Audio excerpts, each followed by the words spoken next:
बिस्मिल्लाहिर्रहमानिर्रहीम। आज के इस वीडियो क्लिप के ज़रिए से मैं कॉलोनीज़ डिपार्टमेंट, जिसका मैं मिनिस्टर हूँ, उसकी 2 साल की परफॉर्मेंस आपके सामने रखना मकसूद है। Colonies department basically state land को जो है वो डील करता है, और स्टेट लैंड में तमाम सरकारी ज़मीनें और ज़री अराज़ी, पेट्रोल पंप, होटल्स, ये सारी चीज़ें इसमें शामिल हैं। मैं ये समझता हूँ कि वज़ीर आला पंजाब सरदार उस्मान बुज़दार साहब की क़यादत में पिछले कई सालों से जो रिफॉर्म्स रिक्वायर्ड थी इस डिपार्टमेंट के अंदर, वो नहीं की गई। उसमें कच्ची आबादीज़ के हवाले से भी, उसमें सरकारी ज़री ज़मीनों के हवाले से भी, होटल्स के हवाले से भी, पेट्रोल पंप्स के हवाले से भी बहुत सी चीज़ें जो है वो पिछली जो हुकूमत थी नाम नहाद खादिम आला शहबाज शरीफ की क़यादत में, उन्होंने 8-8, 10-10 साल से चीज़ें जो है वो लिंगर ऑन की हुई थी और कोई प्रॉपर किस्म की पॉलिसी नहीं बना रहे थे। वज़ीर आला पंजाब सरदार उस्मान बुज़दार साहब की क़यादत में पिछले साल सितंबर 2019 में इन तमाम सरकारी अराज़ी के हवाले से, कमर्शियल प्रॉपर्टीज़ के हवाले से जो सरकारी थी स्टेट लैंड्स, बड़ी यूनिफॉर्म किस्म की, कम्प्रीहेंसिव किस्म की पॉलिसीज़ बनाई गई, कैबिनेट से मंजूर हुई, फिर उसके बाद असम्बली से मंजूर हुई, जिनका बुनियादी मकसद ये था कि नीलामी का शफाफ निज़ाम बनाया जाए। सरकारी ज़मीन चाहे कमर्शियल है, चाहे डोमेस्टिक है, चाहे एग्रीकल्चर है, चाहे होटल है, चाहे पेट्रोल पंप है। दूसरा, मार्केट के ऊपर मबनी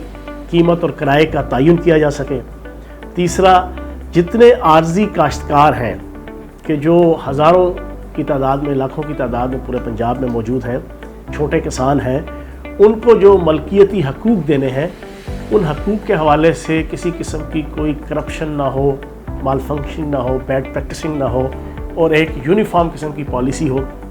जिस पॉलिसी के तहत नीलामी भी हो, जिस पॉलिसी के तहत उनको मालकाना हकूक़ मिले, उनको लीज़ पे जो है वो सरकारी प्रॉपर्टी जो है वो सरकारी अराज़ी जो है, ज़री ज़मीन, होटल्स, पेट्रोल पंप जो है दिए जाए। चौथा इसमें यह था कि पसमानदा इलाकों में जितनी कोई स्टेट लैंड्स हैं, उनके इस्तेमाल और माशी तरक्की के लिए जो है वो अच्छे अंदाज से जो है उनको यूटिलाइज़ किया जाए। फिर रियासती और नज़ूल ज़मीन जो होती है, उसके ऊपर कायम दुकानें, बाज़ार और बाज़ारों की जो है वो निशानदही करना, ये भी मकसूद था। और फिर सबसे अहम चीज़ ये है कि मार्केट रेट्स के मयार के ऊपर रेवेन्यू पैदा करने के लिए पेट्रोल पंप्स और CNG स्टेशंस की तंजीमें लो की जाए। इस नाम नहाद खादिम आला शहबाज शरीफ के दौर में बड़ी मशहूर मिसालें मौजूद हैं कि मुख्तलिफ जर्नलिस्ट को अपने हक़ में बोलने के लिए जनाब वो पेट्रोल पंप के जो आज जो है वो साल का करोड़ रुपए जो है वो लीज़ दे रहे हैं, वो चंद हज़ार रुपये में जो है वो सालाना लीज़ के ऊपर उनको दिया जाता था। ये हमारे दौर के अंदर सरदार उस्मान बुज़दार साहब की क़यादत में एक यूनिफॉर्म पॉलिसी बनाई गई, जिसके तहत जो एग्जैक्ट मार्केट रेट के ऊपर मबनी जनाब लीज़ बनती थी, वो जनाब वसूल की जा रही है।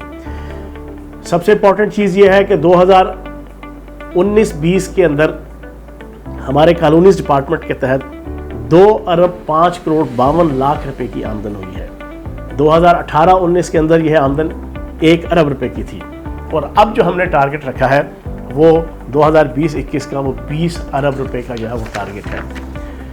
फिर नया पाकिस्तान हाउसिंग स्कीम के तहत तकरीबन 18,000 कनाल ज़मीन पंजाब का कॉलोनीज़ डिपार्टमेंट जो है वो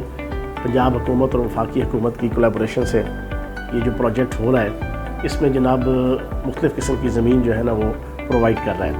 CPEC प्रोजेक्ट के तनाजुर में कॉलोनीज़ डिपार्टमेंट ने चोलिस्तान में जना सोलर प्रोजेक्ट और आज़ाद पतन हाइडल पावर प्रोजेक्ट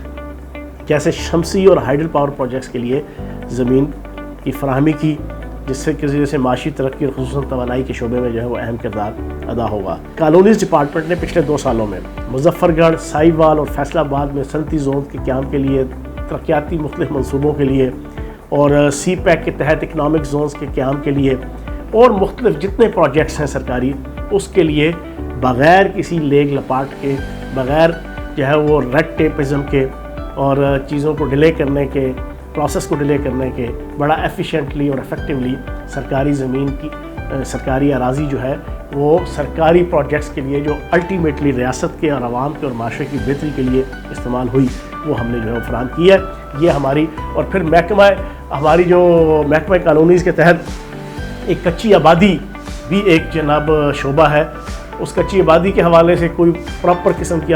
پچھلے 10-12 سال سے پالیسیز نہیں بن پا رہی تھی، وہ بھی ہم نے فائنلائز کی کہ جہاں جہاں پہ کچی آبادیوں کو لیگلائز کرنے کی ضرورت ہے اس کے رولز اینڈ ریگولیشن ہم نے ڈیفائن کیے اور اس کی بھی منظوری دی۔ یہ ہے ہماری 2 سال کی جو ہے وہ کارکردگی۔ بہت شکریہ۔